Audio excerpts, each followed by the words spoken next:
തിരുവനന്തപുരം വെള്ളറടയിൽ പിതാവിനെ കൊലപ്പെടുത്തിയ ശേഷം മകൻ പോലീസിൽ കീഴടങ്ങി.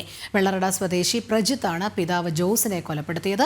കുടുംബ വഴക്കിനെ തുടർന്നാണ് കൊലപാതകമെന്ന് പ്രതി പോലീസിൽ മൊഴി നൽകി. ശ്രീനന്ദ ചേരുന്നു. ശ്രീനന്ദ, എന്തായിരുന്നു സംഭവം? രോഹിണി, ഇന്നലെ രാത്രിയോടെയായിരുന്നു സംഭവം നടന്നത്.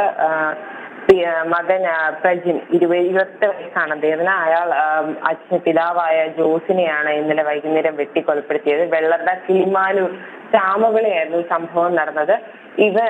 പ്രജിൻ എന്ന് പറയുന്ന കൊല നടത്തിയ വ്യക്തി ഒരു മെഡിക്കൽ വിദ്യാർത്ഥിയായിരുന്നു. കോവിഡ് കാലത്ത് ചെന്നൈയിൽ മെഡിക്കൽ വിദ്യാഭ്യാസം പൂർത്തിയാക്കി കോവിഡിന് ശേഷം തിരിച്ച് നാട്ടിലെത്തുകയായിരുന്നു. ഇന്നലെ വീട്ടിനുള്ളിൽ വെട്ടിക്കൊലപ്പെടുത്തിയതിനു ശേഷം പ്രജിൻ സ്വയമേ പോലീസിൽ കീഴടങ്ങുകയായിരുന്നു. മൃതദേഹം കണ്ട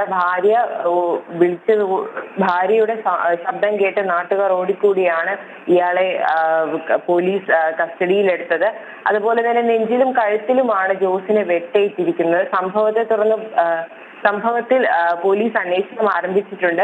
ജോസ് മകനായ പ്രജിൻ പോലീസിനോട് പറയുന്നത് തന്റെ കാര്യങ്ങളിൽ തനിക്ക് എങ്ങനെ പണം ചെലവാക്കണമെന്നും തന്റെ പേഴ്സണൽ ആയിട്ടുള്ള കാര്യങ്ങളിൽ ഇടപെടുന്നത് കൊണ്ടുമാണ് പിതാവിനോട് വൈരാഗ്യം തോന്നിയാണ് ഇങ്ങനെ ഒരു കൊലപാതകത്തിലേക്ക് തന്നെ നയിച്ചതെന്നാണ് ഇപ്പോൾ മകൻ പോലീസിനോട് നൽകുന്ന വിവരം. രോഹിണി, ശരി, ശ്രീനന്ദയാണ് വിവരങ്ങൾ നൽകിയത്.